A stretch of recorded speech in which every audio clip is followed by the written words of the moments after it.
Halo, assalamualaikum teman-teman. Jadi saya sekarang dalam perjalanan pulang ke accommodation. Dan ini sebenarnya agak rintik-rintik hujan ya. Jadi saya skip beberapa hari tidak upload video karena lumayan padat teman-teman. Sekarang sudah mulai memikirkan untuk segera submit assignment. Jadi sedikit gambaran gitu ya, penugasan di UK itu seperti apa gitu dalam kurikulum pendidikan mereka. Jadi itu sangat tergantung sekali dengan modul yang teman-teman ambil. Jadi beda modul akan beda juga cara untuk assessmentnya.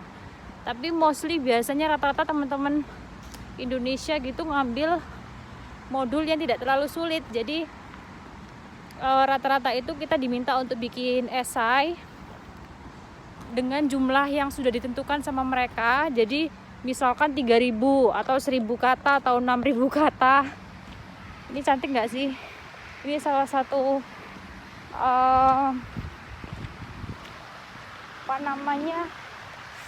park di Chelmsford. Jadi banyak bebek juga.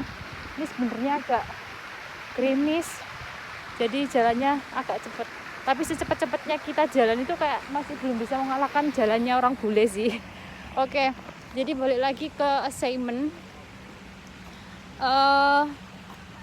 Kita mendapatkan nilai itu dari situ ya teman-teman ya. Jadi selain mungkin kayak kehadiran, kamu hadir ke dalam kelas itu juga termasuk dihitung ya. Jadi setiap kali saya masuk kelas atau memulai kelas itu saya harus tap my card di sini. Di dekatnya per kelas itu pasti ada gitu. Jadi Hamin 15 menit itu sudah bisa absensi.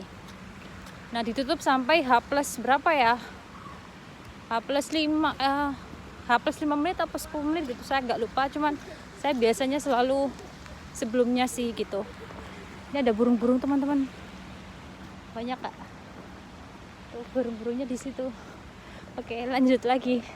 Nah, jadi untuk esainya sendiri itu teman-teman bakalan menemukan dua jenis assignment, dua jenis esai di UK. Yang pertama itu esai sumatif sama esai formatif. Kalau yang untuk esai yang formatif itu adalah esai pertama yang belum dimasukkan ke dalam penilaian karena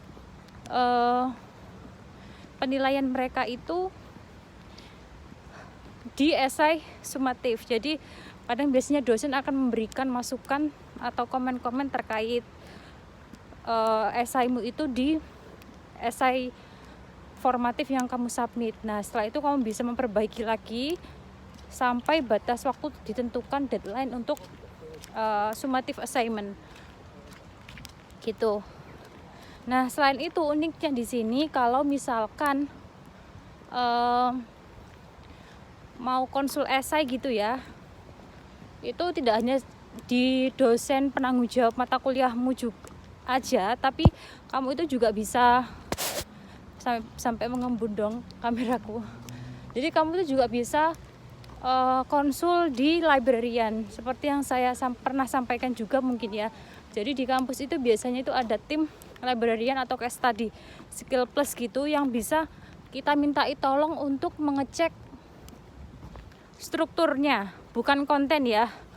Mereka itu hanya ngasih rekomendasi, oh ini sepertinya kurang dari tata bahasa atau grammarmu, atau kamu perlu improve di sini gitu, cara referensimu, cara citasimu dan lain sebagainya.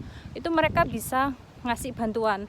Tapi ya kalau saran saya pribadi sih jangan mepet ya. Maksudnya itu misalnya deadline-nya tanggal 5, kemudian kamu submit ke mereka tanggal 4 atau tanggal 3 gitu kan, ya nggak rasional ya kan. Kasihan juga mereka yang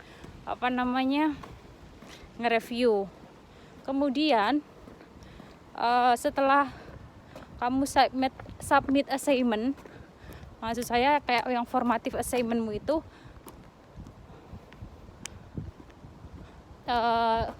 kamu akan dikasih waktu untuk merevisi sampai mungkin 1 minggu atau 2 minggu, tergantung kamu kapan submitnya. Kemudian setelah kamu revisi, kamu submit untuk esaimu yang final Nah, habis itu udah dari esai tersebutlah nilai mata kuliahmu akan muncul. Nah, kalau untuk mata kuliah sendiri, untuk penilaiannya itu di sini gradingnya itu nggak dalam bentuk angka ya, tapi dalam bentuk presentase. Ada orang lewat, dia lihat aku ngapain orang ini terus pakai bahasa planet. Oke, kayak gitu teman-teman. Jadi lumayan lah ya, lumayan challenging. Dan tadi saya sempat ngobrol juga sama salah satu teman di student ambassador, tapi beda jurusan ya. Jadi dia ambil dia international student juga, tapi dia ambil jurusan arsitektur. Terus aku tanya iseng, menurutmu susah nggak dapat nilai di sini gitu? Karena kan ini my first year kayak gitu, aku belum ada pengalaman. Terus habis itu dia bilang, ya lumayan, tapi kayak sebagus apapun esaimu itu mereka bakal tetap ngasih kamu itu nilai pas gitu. Ya pokoknya lulus gitu. Oh gitu, iya, karena di UK sini itu sebenarnya nilai itu nggak seberapa berpengaruh gitu ya. Kalau kita kan kayak mungkin apa-apa nilai itu berpengaruh banget ya. Kamu cari beasiswa juga harus ada minimal berapa nilai IP kamu, nilaimu harus sekian. Misalkan kamu mau lanjut program studi A, maka kamu harus dapat nilai A+ dalam program dalam jurus mata kuliah tersebut dan lain sebagainya. Tapi di sini tuh enggak sih. Jadi karena mereka penilaiannya itu sangat kualitatif mungkin ya kalau dibilang itu. Kita di SS itu berdasarkan cara berpikir kita yang kita sampaikan di esai gitu. Dan itu menurut saya pribadi sih cukup baik ya. Karena kadang itu kalau misalkan penilaiannya itu sifatnya lebih ke kuantitatif, hafalan nggak sih? Misalkan teman-teman kayak ngerjain soal multiple choice, kemudian ada kisi-kisinya soal. Jadi kita sebenarnya nggak tahu tuh benar-benar paham atau hanya sekedar menghafalkan jawaban. Apalagi misalkan ada kisi-kisi dari kakak kelas gitu ya. Jadi kayak ya udah langsung aja jalan pintas baca soal gitu tanpa kita nge-review lagi materinya. Jadi mungkin sekian ya teman-teman ya. Jadi sekilas bagaimana cara assessment kalau pendidikan di UK. Nah, ini saya sudah sampai di rumah. Jadi saya akhiri ya video kali ini. Terima kasih sudah menyimak dan menemani perjalanan saya pulang. Dadah, assalamualaikum.